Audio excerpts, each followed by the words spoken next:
Good morning, everyone. Welcome to the Writer's Mind. I'm C.P. Lois, your host. Today, I wanted to talk about story structure. I've talked about inspiration, pantsing. That's not what we do with it. But structures are one of the things that's we either feel how to do it or we can follow a formula. Just like anyone, people are better. Some people are better storytellers in general than others. We all learn how to do it our own way. We either, sit around the campfire. Grandparents tell stories. Parents tell stories. As kids, we tell stories. Make up little fanciful tales. It's not all the time. It's not welcome all the time. We get the whole thing.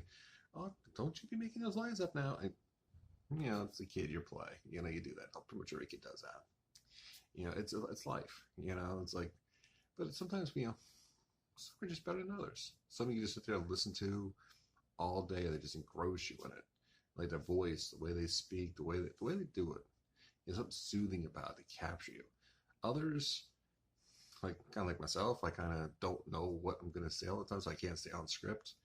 And it's kind of okay. What are you going to get, right? I don't know what's going to happen when's the next time.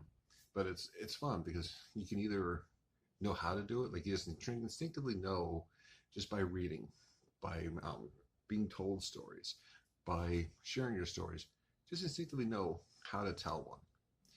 Another method, it's actually fairly easy in a way. It's one that's so simple. It's like one of the teachers in just grade school. It's about maybe when I first started writing back in 2011, I was joined a writers group, and a friend of mine introduced the pyramid method, and it's that simple. It's like you have the pyramid, right? And you have the beginning here, rising action, climax, falling action, and ending. Very simple. You can move the climax around. Obviously, the climax is close to the end. So you adjust as you're writing.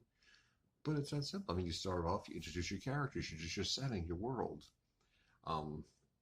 You dive into, you bring the writer in. Now you have to talk writer. You bring the reader in. And then you start building it. Okay, what's the tension in there? We have the character. What's the tension coming? What's causing their story? What's causing their adventure they're on? And then of course we know the climax when good versus evil clash or whatever have it. It's like, does a bank job go off? Do they find their loved one?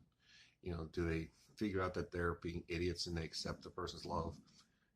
Whatever genre we're working on, whatever angle we're working on, that's our climax. And then the falling action is kind of it's just that it's like kind of gearing it down. It's not like we just had a huge climax. Okay, now the aftermath. How do we react to what happened? What do our characters do? Do they they start moving in the next phase? Do they just want to sit there and be like, oh, is this right? Just a little bit of everything else. Like we do it all the time. Like I said, I like to think of it almost like going to work. You go to work, it's like your kind of climax, not much of a climax, but and afterwards you relax. Anything you do, sporting events, whether you're sniffing another, you have your moment and you just relax. It's kind of just winding down, and then the ending is where everything's tied up. Everything just comes together, and nice little bow, and it's the end of the day. It's the end of the story. Look at it as a day. You wake up as a beginning. Your day is functioning. Your character growth is happening. Your story's unfolding. Whatever it is, whether it's work, you get a promotion.